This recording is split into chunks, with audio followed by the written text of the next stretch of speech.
Hello, ladies and gentlemen. Welcome to part 4 in Unit 4, the founding period. Here we go. And again, my usual special note, this PowerPoint does not contain everything.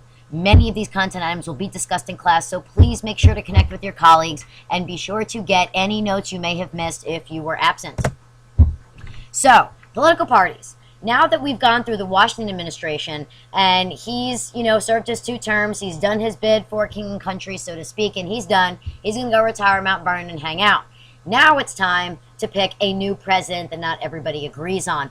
And this first election, the election of 1796, is when we get the development of political parties for the first time in the United States. So, this is a crash course in what political parties are. It's basically an organization formed to gain political power. All right, there are 2 goals of every political party: to win elections and to make or control public policy. So these political parties have been present since the U.S. was founded, although they went by different names, and sometimes we had a few more than 2. Our founding fathers argued against this development, especially George Washington. He did not want political parties to occur, but there really wasn't another way to go. You had 2 fundamentally different philosophies that were present with our founders, and in order to figure out who would win, we had to have this electoral contest, as it were. So, Hamilton versus Jefferson, this is where it starts. You start out with what I would refer to with Hamilton in the Federalist camp, and then Thomas Jefferson in the anti-Federalist camp, which then transitioned into the Democratic Republican camp. John Adams would take over the Federalist name, and he would run under the Federalist ticket in the election of 1796. But I really want to look at these 2 figures side by side because they're very, very important. They're going to resurface again in Unit 5 as well, so I want you to pay close attention. So Alexander Hamilton was a Federalist. He was all about manufacturing. He wanted a strong central government. He had a loose interpretation of the Constitution, which meant he believed that you could make leaps of logic. You didn't have to take it literally. Whatever was written in the Constitution was only what you were allowed to have. He said, well, we can say commerce is a lot of things. So if the federal government can regulate commerce, that means we can regulate lots of stuff. So he had a very loose interpretation of the Constitution. He had little faith in the common man, and he served as Secretary of the Treasury under George Washington. Thomas Jefferson, by contrast, was a Democratic Republican. He was all about agriculture, and he wanted a limited central government, as small a government as we could possibly have. He had a very strict interpretation of the Constitution, which meant he thought you should take it literally. Okay, if the Constitution says that the federal government has a right to regulate commerce, and that's all it should regulate. Commerce is trade. That's it. So it shouldn't regulate anything beyond that. He took a very strict, very literal interpretation of the Constitution. He had tons of faith in the common man, and he served as Secretary of State under George Washington. It's interesting to note that both these 2 gentlemen would resign their commissions during Washington's administration for various reasons, and these 2 were not buddies at all. All right, so the election of 1796, which I talked about a little bit, was John Adams versus Thomas Jefferson. Adams won, but barely. Hamilton wanted Pinckney to win, who was the Thomas Pinckney from the Pinckney Treaty that we learned about in Part 3. He wanted Pinckney to win, but his plan was spoiled by the folks in New England. So Hamilton had this plan. He was going to talk to people in other states and tell them to just take Adams off the ballot. Just take him off. Just remove him completely. So that way, there would be nobody else to vote for but Pinckney. But the problem was New England found out about it, so they removed Adams from the ballot. They removed Pinckney from the ballot, so it ended up equaling out. Adams won the primary and then went on to win the general election as well.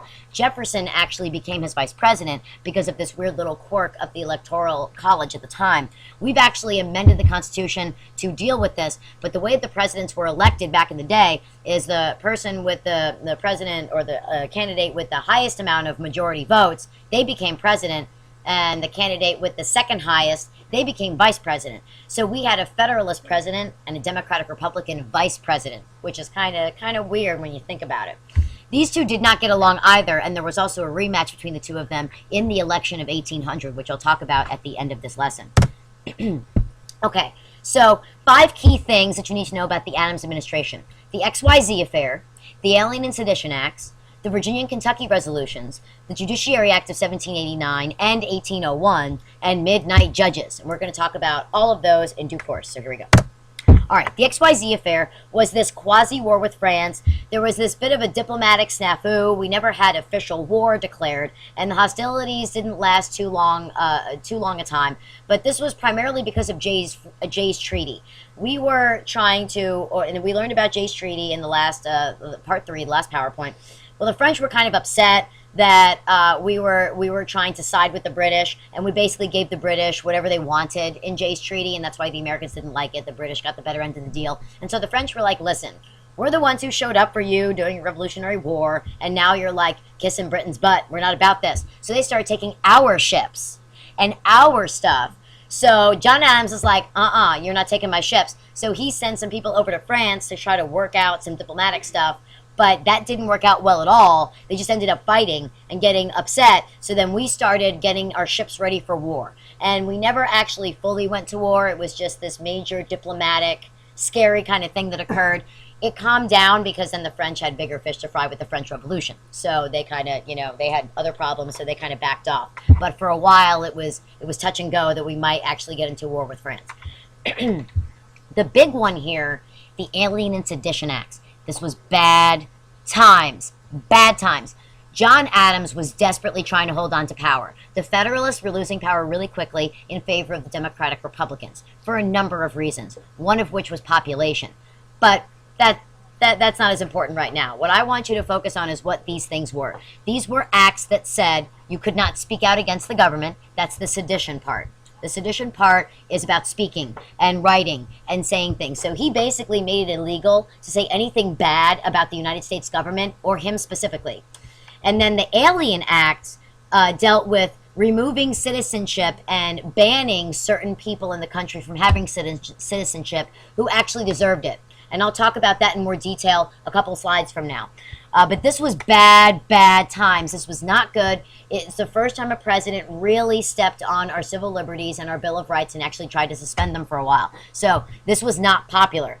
So then after that, the Virginia and Kentucky resolutions were written by Madison and Jefferson. And they said, this is not good times. This is bad. We don't like this. And they basically wrote out these documents to argue in favor of states repealing this law. And they told states don't follow it. They said we need to get rid of this law and you shouldn't follow it because it's not constitutional. You should ignore it. So this was like this big back and forth in the build up to the election of 1800. So the Judiciary Act of 1801, because again, Adams is desperately trying to hold on to power. The man does not want to let it go. So the Federalists, at this point in time, have lost the executive and they have lost the legislative. The Democratic Republicans now control both of those branches. So Adams says, you know what? I got to hold on to the courts. I got to hold on to the judiciary. So he ramrodded this law through Congress before the new Democratic Republicans, the newly elected guys, came in while his Federalists were still there. He passed this act, this Judiciary Act of 1801, that reorganized the courts and allowed him to create tons of new judges. Tons of new judgeships. So there were these things called midnight judges where Adams was basically like, as fast as he could sign them, signing these appointments and trying to pack the judiciary with Federalists so that he could at least control the judiciary. Now, this ended up being declared unconstitutional. We're going to talk about this midnight judges and the Judiciary Act of 1801 in a lot more detail when we get to Unit 5. Because there's this important case called Marbury v. Madison that we're going to talk about in a lot of detail. But I wanted to introduce this concept to you. What he did here didn't end up mattering because he lost the election of 1800. But he did this because he wanted the Federalists to at least have some power in the central government because they were basically losing it all at this point. So, let me get into a little bit more detail about the Alien and Sedition Acts. The Federalists wanted to stop the Democratic-Republican opposition, okay?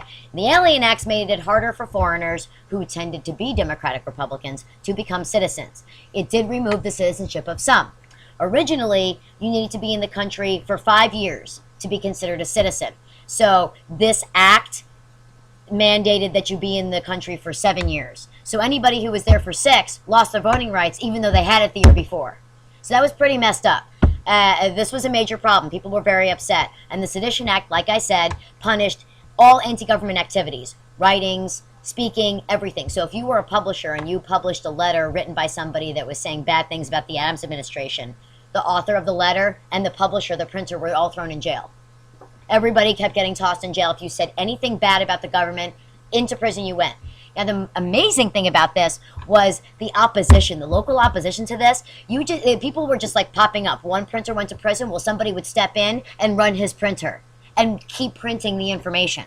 So they kept throwing people in jail, but somebody else was popping up to run the printer when the printer got tossed in jail. There was another one right behind him, another one right behind him, another one right behind him. So Adams never really was able to effectively squash what people were saying about him, and the more he tried, the worse it got. But people were not going to take this lying down. They fought for their freedom, and they weren't going to let this ridiculous man take it away from them. All right, so the election of 1800. Key election. Very important. It was a very intense campaign. Jefferson ended up beating Adams. Adams was a sore loser, so he appointed the midnight judges, which I talked about before. Historical significance. This is what I really want you to pay attention to here, okay? For the first time ever, we have peaceful transition of political power without bloodshed. This is amazing. The entire world was watching this election because we transferred power from one party to another. In other nations, this act of peaceful transition did not exist. It was fought. You fought for it. You had to annihilate the other side so that you could take their place as the power broker. But this proved that our experiment in self-government can work. This proved it was possible. Because even though Adams was a sore loser and tried to do a couple underhanded things to try to maintain power, he never raised an army. He didn't try to kill Jefferson. He didn't try to take over the government and make a dictatorship to keep himself in power. There was a peaceful transition of power, no army, no bloodshed. Our experiment in self-government works. Hoorah! That was very exciting. Also, this marked the end of the Federalist era. Now you're rolling into the era of the Democratic Republicans. This would last for the next 40 years. Here's a breakdown of the Electoral College map, just so you can see how it works. These were territories, so they were not official states, so anybody living there did not vote. These were not counted in part of the count, all of these territories.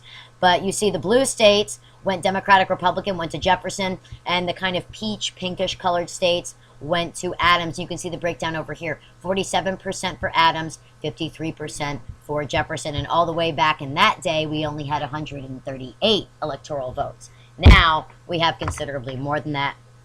So, I hope you learned a little bit. I hope we know all about the Adams administration, a little bit about political parties, and why the election of 1800 was so important. That's it for Unit 4, and I will see you next time.